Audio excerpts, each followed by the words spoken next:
未来を予言する日記第4章、殺人の予言が実行される。佐伯陽介は自宅の窓から街の静かな夜を見下ろしていた。予言の日、5月15日がついに訪れた。須藤町長が命を狙われるという日記の予言はついに現実となるかもしれないという緊張感が彼の心を強く揺さぶっていた。これまで日記に記されていた予言はことごとく的中してきた。そしてこの日の予言が最後の一手だ。佐伯は事件を未然に防ぐためにできる限りの準備を整えていたが、それでも確実な手がかりをつかむことはできていなかった。このままでは。彼は過去の未解決事件の記憶と今目の前で進行している現実が重なり合うような錯覚にとらわれていた。高田健太の殺害事件もまた手遅れになる前に食い止めることができなかった。それと同じ過ちを繰り返してはならないという焦りが彼の心に影を落としていた。佐伯は再び日記を手に取り、予言のページを確認した。5月15日、須藤町長が命を狙われる。その一文が何度見ても不気味に輝いて見えるようだった。時間はすでに午後8時を過ぎていた。町長の自宅に異変が起きるならばこの夜のどこかで起こるはずだ。佐伯はすでに町長宅に向かう手はずを整えていた。警察にも連絡を入れ、野村刑事にも事前に状況を伝えてある。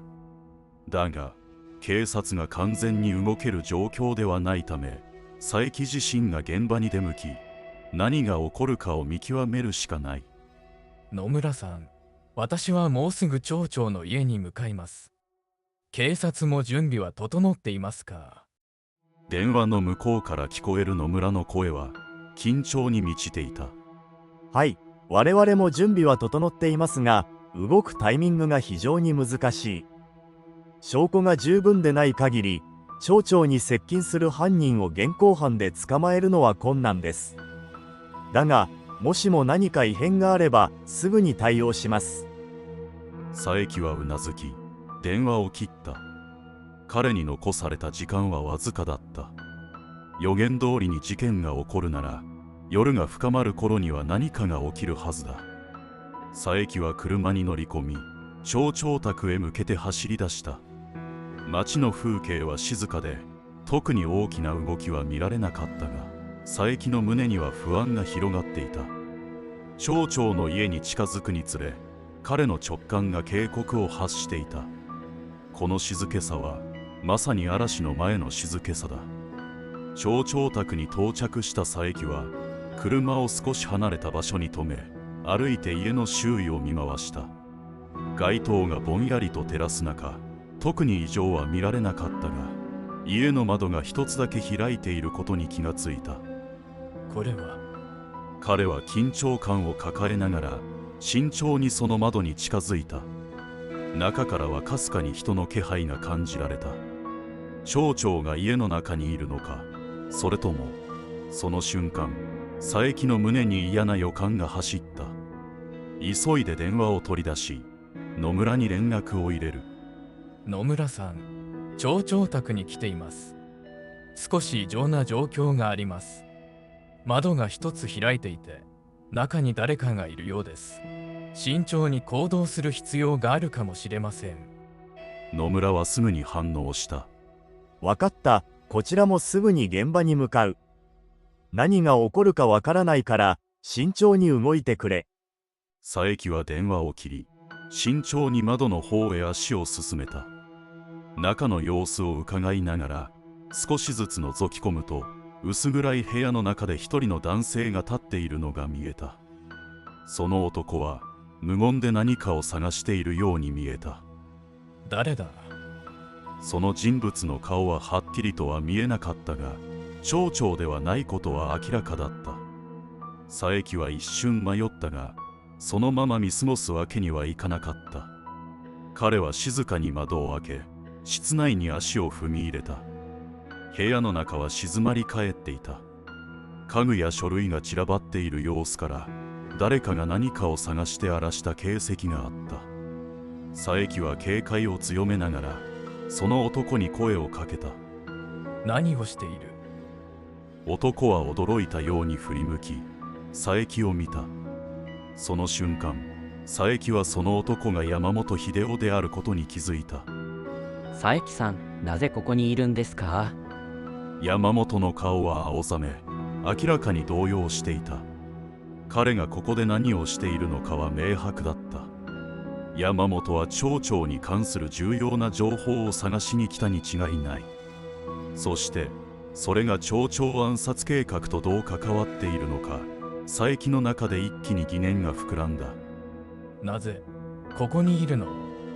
君が何か関わっていることは分かっているが、まだ全てを話してもらっていない。山本はしばらく沈黙していたが、やがて観念したように口を開いた。私は町長の過去を暴こうとしていただけです。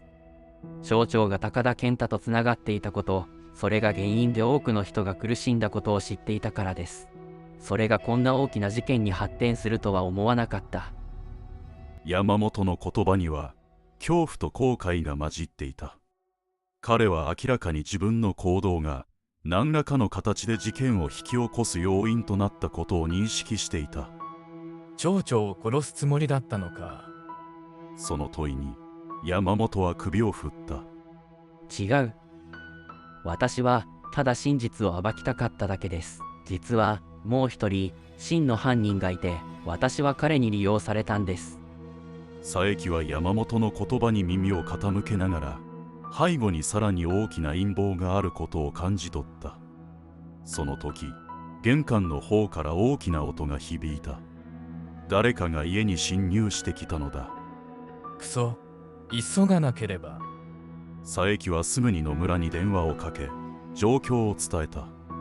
野村は警察を動かし、現場に急行する手はずを整えた。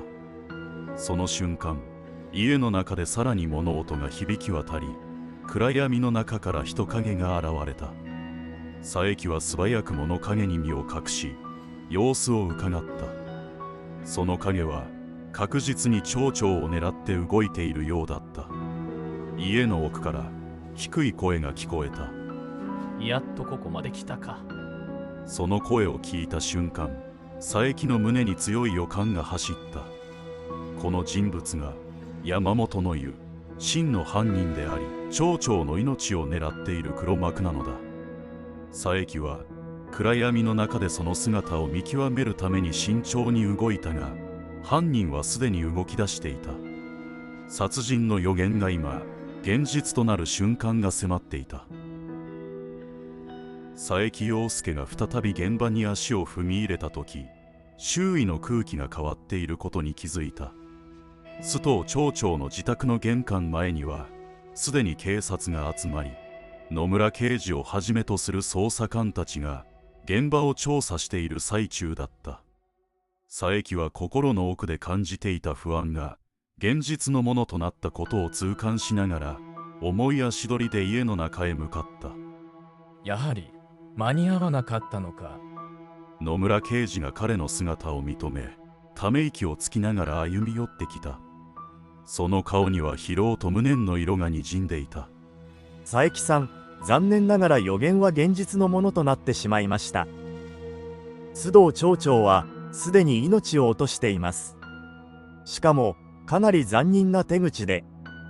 その言葉に佐伯は息を飲んだ。野村の目を見つめながら彼は冷静さを保とうと努めたが、心の中では激しい怒りと無力感が押し寄せていた。犯人は逃げたのか。野村は無言でうなずいた。はい。現場にはいくつかの手がかりが残されていますが、犯人が誰なのかを特定するにはもう少し時間がかかりそうです。とにかく現場を見てください。君の目なら何か新しい手がかりが見つかるかもしれない。佐伯は野村の案内を受け、町長の自宅の奥にある部屋へと向かった。そこには無残にも倒れている須藤町長の姿があった。彼の体は明らかに抵抗した痕跡を残しており、部屋中に散らばる書類や家具がその激しい争いを物語っていた。ひどいな。佐伯はしばらく無言でその光景を見つめ、冷静に状況を分析し始めた。町長が抵抗していたということは、犯人は計画的に彼を襲撃したわけではなく、突発的な殺意に駆られた可能性がある。しかし、それでも手際が良すぎる点が気になった。プロフェッショナルの仕業であるかのように、犯行が迅速かつ的確に行われている。これはただの恨みではない。もっと大きな計画の一部だ。彼の頭の中にいくつかの仮説が浮かび上がり、山本秀夫の姿が再び思い出された。山本はこの事件の背後にある陰謀の一部を知っていたが、まだ全てを明かしてはいなかった。彼が共犯者である可能性は高いが、それを裏付ける確実な証拠が必要だった。現場を慎重に見回していると、佐伯は机の上に置かれた手帳に目を留めた。それは町長が日常的に使っていたもののようだが、開かれていたページには何か特別なメモが残されていた。これは手帳には5月15日の日付とともに田村俊一の名前が書かれていた。その文字は急いで書かれたもので、何かを伝えようとしていたように見える。田村俊一。田村の名前がここで出てきたことで、全てが一気につながる感覚が佐伯の中に生まれた。田村こそがこの一連の計画の黒幕であり、須藤町長の命を狙っていた張本人であることはほぼ確実だった。しかしまだ決定的な証拠がない。彼が直接手を下したのか、それとも共犯者に指示を出していたのか。佐伯はその手帳を慎重に元の場所に戻し、さらに現場を調査することにした。机の引き出しの中を探ると、もう一つの手がかりが見つかった。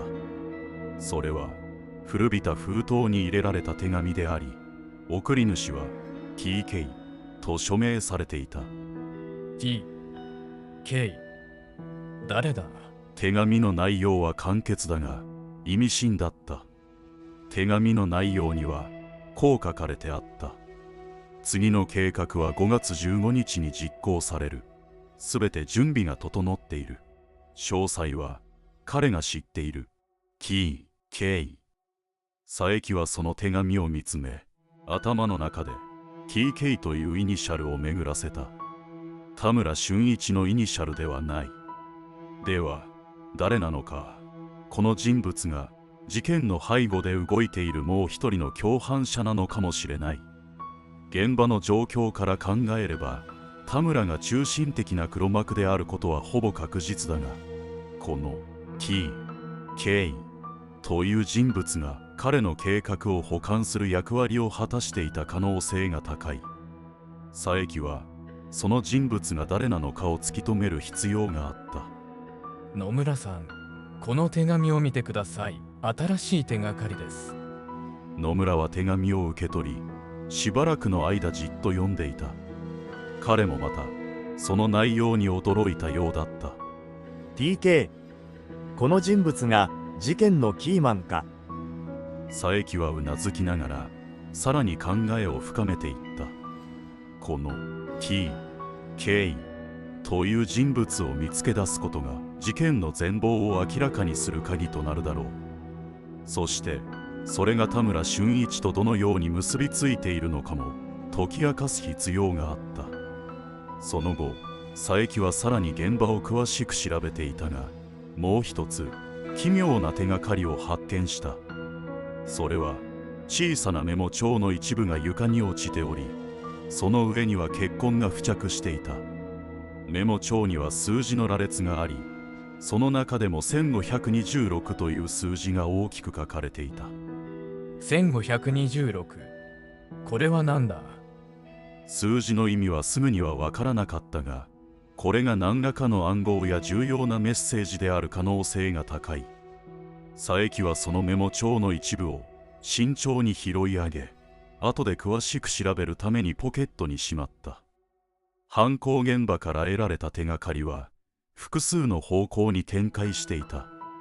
田村俊一の名前が手帳に残されていたこと、そして T.K. という謎の人物からの手紙、この2つの要素が事件の全貌を明らかにするための鍵となる。しかしそれ以上に佐伯を悩ませたのは、数字の1526が何を意味しているのかだった。これがただの偶然ではないことは明らかだが、その意味を解き明かすにはさらなる調査が必要だった。その夜、佐伯は自宅に戻り、再び犯行現場で得た手がかりについて考えを巡らせていた。手帳に記された田村俊一の名前、そして T.K. からの手紙、それらはすでに彼の推理を確信へと導いていた。田村は山本秀夫を利用して事件を操っていた黒幕であり、その背後にはさらに別の共犯者がいることを示している。しかし事件はまだ終わっていない。共犯者の存在、そして数字の意味、これらを解明することでついに全てが明らかになるだろう。佐伯陽介は須藤町長の自宅で手に入れた手がかりをもとに考えを巡らせていた。犯行の背後には田村俊一の存在が見え隠れし、さらには T.K. という謎の共犯者も浮上していた。しかしそれだけでは全ての答えにたどり着けるわけではなかった。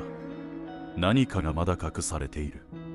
佐伯はその何かが今後の展開を決定づける要素であると感じていた。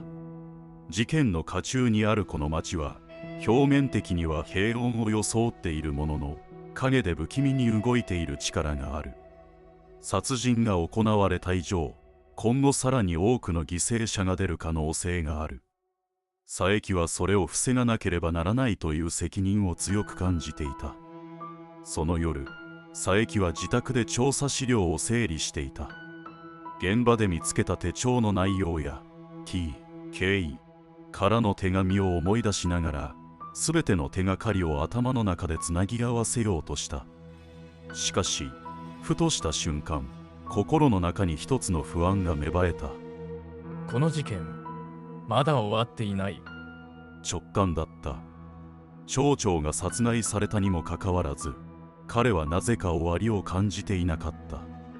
何かがまだ残っているという感覚、それはさらなる予言が隠されているのではないかという疑念だった。佐伯は立ち上がり、日記を手に取った。これまでに幾度となくこの日記に書かれた予言が現実となっていた。ページをめくり、目を通すと、そこには新たな予言が記されていた。日記に書かれた新しい予言にはこうあった。6月3日、町全体が恐怖に包まれる日が来る。広場で起こる惨劇が町の運命を変える。佐伯の手が一瞬止まった。新たな予言が数週間後に控えていることに気づいた。しかもその内容は広場での大規模な事件を暗示していた。町全体が巻き込まれるような恐怖が広がる。その言葉が佐伯の胸に重くのしかかった。広場で惨劇が。彼は急いで日記を閉じ、野村刑事に連絡を取った。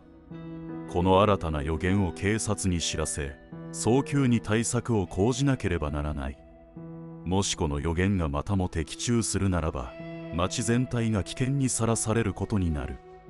電話がつながると、野村刑事の緊張した声が聞こえた。佐伯さん、どうした？新しい予言が出てきました。6月3日に広場で惨劇が起こると書かれています。町全体が恐怖に包まれる。その言葉に野村は一瞬沈黙したが、すぐに答えた。また予言か。町長の件であれだけのことがあった以上、無視するわけにはいかないな。すぐに対策を講じる。だが何か具体的な手がかりはあるのか？佐伯は深く考え込んだ。広場で何が起こるのかは不明ですが、これはただの偶然ではない。田村俊一や TK が絡んでいる可能性が高い。彼らが何を計画しているのかを突き止める必要があります。野村は再び沈黙したが、その後に冷静な声で答えた。わかった。警察としても広場の監視を強化するが、君も引き続き調査を続けてくれ。何としても事件を未然に防がなければならない。佐伯は電話を切り、新たな不安を抱えたままデスクに戻った。6月3日までにはまだ時間があるが、それでも手遅れになる前に全てを解明する必要があった。翌日、佐伯は町の広場へ足を運んだ。そこは町の中心部に位置し、普段は観光客や地元の住民たちでにぎわっている場所だ。広場には古い噴水があり、周囲にはカフェやショップが並んでいる。人々が行き交うこの場所が、数週間後には惨劇の舞台となるという予言を知る者は誰もいなかった。ここで何が起こるというんだ。佐伯は広場を見渡しながら、事件の可能性について考えを巡らせた。単なる爆破テロや殺人事件ではないかもしれない。この町の運命を変えるとまで書かれたその予言が何を意味しているのかをつかむには、さらなる調査が必要だった。そこで佐伯はもう一度田村俊一について調べることを決意した。彼こそが須藤町長暗殺の首謀者であり、町全体に恐怖をもたらそうとしている中心人物であると考えたからだ。田村が次に狙っているのは広場での大規模な計画であり、町を混乱させる何らかの目的があるはずだ。その日の午後、佐伯は再び田中慎吾の家を訪ねた。田中は町の噂に精通しており、過去の人間関係についても多くの情報を持っている人物だ。彼ならば田村に関するさらなる情報を提供してくれるかもしれないと考えたのだ。玄関をノックすると田中がすぐに現れた。おや、佐伯さん、どうしたんだい。また新しい話があるのか。彼の口調はいつものように軽快だったが、佐伯はすぐに切り出した。実は田村俊一について聞きたいんです。彼が町長暗殺の黒幕である可能性が高い。そして次は広場で大規模な事件を計画しているかもしれない。その言葉に田中の表情が一変した。彼はしばらく沈黙し、何かを考え込んでいる様子だったが、やがて口を開いた。田村か。あの男は昔から野心が強かった。町の開発プロジェクトに失敗したことで須藤町長に裏切られたと感じているのは知っていたが、そんなことを計画しているとは。田中は静かに話し続けた。彼には確かに何か企んでいるところがあるな。昔彼が町長に近づいていた頃、彼ともう一人よく一緒に行動していた男がいたんだ。その男の名前は神谷拓、イニシャルは TK だ。神谷拓 TKE。 佐伯の脳裏にすぐに手紙に記された TK の名前が浮かんだ。神谷拓こそが田村と手を組み町長を暗殺し、さらに次の事件を計画している共犯者である可能性が高い。神谷は田村が失脚した後も何度か田村と連絡を取り合っていたらしい。彼もまた町長に対して不満を抱いていた。町のプロジェクトに投資した資金をほとんど失ってしまったからね。彼が今何をしているかはわからないが、田村の背後で動いていることは間違いないだろう。佐伯はその情報についに全てのピースが揃ったことを感じた。田村俊一と神谷拓、2人の共犯者が町全体を巻き込む大規模な計画を進めている。そしてそれが予言された6月3日の広場での惨劇につながっているのだ。その晩、佐伯は警察署に行き、野村刑事に全ての情報を伝えた。神谷拓 TK という人物が共犯者です。彼と田村俊一が手を組み、次の計画を進めています。